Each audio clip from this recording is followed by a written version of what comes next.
आत्मा मालिक, आत्मा मालिक, आत्मा मालिक। अखंड मंडलाकारं व्याप्तमेन चराचरं तत्पदं दर्शितमेन तस्मै श्री गुरुवे नमः, तस्मै श्री गुरुवे नमः। बंदौ नित्यं गुरु शंकर रूपिणां यमाश्रितो हि गुरोपि चंद्रा सर्वत्र वंदते। गुरु ब्रह्मा गुरु विष्णु गुरुदेव महेश्वरा गुरुदेव साक्षात परब्रह्म तस्मै श्री गुरुवे नमः, तस्मै श्री गुरुवे नमः। आज 2024 के नवे वर्ष के उपलक्ष्य में आत्मा मालिक ध्यानपीठ की ओर से भारत के तमाम हमारे गुरु भाई गुरु बहनों सकल जन संत जन की ओर से आपको इस नए साल की बहुत बहुत शुभकामनाएं। ये नया साल आपके लिए खुशियां हर्ष लेकर आए। जो पिछले साल में जो आपके मन में तमन्ना थी, जो इच्छा थी, जो बाकी रह गई, परमात्मा उस इच्छाओं को, उन आकांक्षाओं को पूरा करे, ऐसे श्री गुरु महाराज जी के चरणों में, सभी संतों के चरणों में मैं प्रार्थना करता हूँ। जो जीवन में अंधकार छुपा हुआ है, वो अंधकार यानी अज्ञान दूर हो जाए और 2024 के इस नए वर्ष में आपके जीवन में प्रकाश ज्योति अर्थात ज्ञान ज्योति प्रकाशमान हो जाए। सद्गुरुदेव ने जो विश्व को संदेश दिया, उस संदेश को हम हमेशा याद करें। ये मिला हुआ जीवन जो काम से तैयार हुआ है, लेकिन ये काम के लिए नहीं हुआ है, ये आत्माराम की प्राप्ति के लिए हुआ है। और ये आत्माराम की प्राप्ति कैसी होगी? सिर्फ शास्त्रों को पढ़ने से या सुनने से नहीं होगी। इसके लिए आवश्यकता होती है समय के तत्वदर्शी महापुरुष की। बिना परमात्मा मिले सद्गुरु मिल सकते हैं, लेकिन सद्गुरु मिले बिना परमात्मा की प्राप्ति कदापि शक्य नहीं है। जब तक सद्गुरु नहीं मिलते, तब तक आपके जीवन में परमात्मा का प्रादुर्भाव नहीं हो सकता है।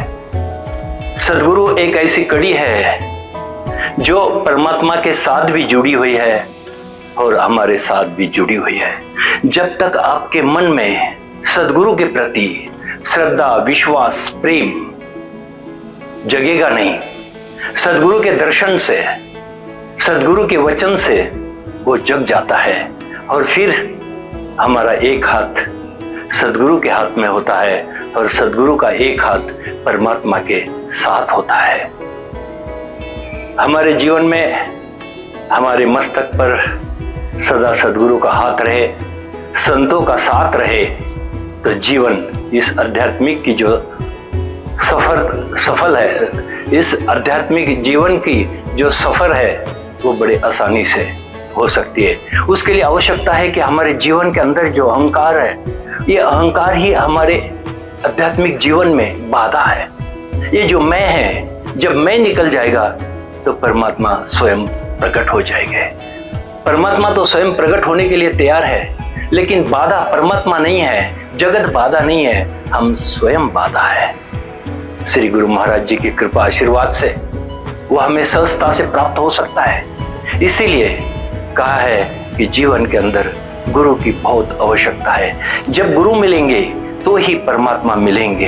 परमात्मा बाहर नहीं है, परमात्मा तो हमारे अंदर ही है, लेकिन उसके लिए आवश्यक है जो सद्गुरु ने अपना जीवन जिसके लिए व्यतीत किया, जिनका आना ही इसीलिए हुआ है कि हर जीव को आत्म साक्षात्कार हो जाए।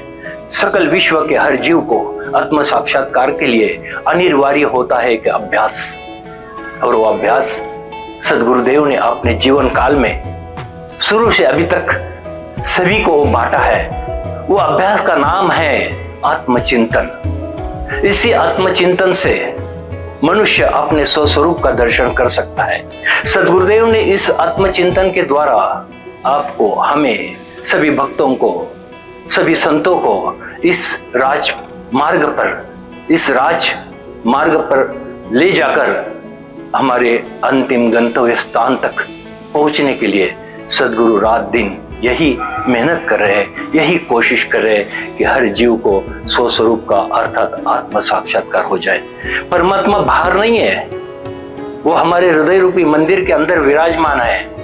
संतों ने कहा कि जो तिल माही तेल है, चकमक में आग, तेरा साईं तुझ में है, जान सके तो जान। ये जानने के लिए संतों की संगत, बिना सत्संग विवेक न होई, ये सत्संग जब तक नहीं मिलेगा। लेकिन सत्संग कब मिलेगा? बिना हरि कृपा के सत्संग नहीं मिलता। हरि यानी आत्मा, बिना हरि कृपा मिले नहीं संता, और संत मिले तब हरि मिले, यूं सुख मिले न कोई, दर्शन से दुर्गति मिटे, मन अति निर्मल होए। जिसका मन निर्मल हो जाएगा उसी को ही परमात्मा का दर्शन होगा। और परमात्मा का दर्शन करना यह हमारे जीवन का सबसे बड़ा उद्देश्य है। इसी उद्देश्य को अगर हम सफल बनाएंगे, इसी उद्देश्य को लेकर हम आगे चलेंगे, तो हमारे जीवन में सुख, शांति, आनंद, प्रेम की अथाह ये गंगा बहती रहेगी।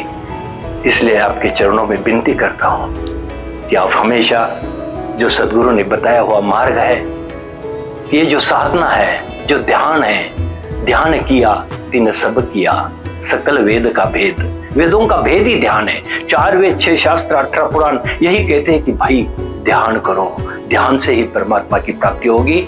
और इस नवे वर्ष के उपलक्ष्य में मैं आपसे सभी संतों की ओर से, सभी संत माताओं की ओर से, आत्मा मालिक ध्यान योग मिशन की ओर से यही प्रार्थना करूंगा कि आप नित्य निरंतर ध्यान कीजिए और अपने जीवन को उस ऊंचाई तक ले जाइए जहां हमारे महापुरुष पहुंचे हुए हैं।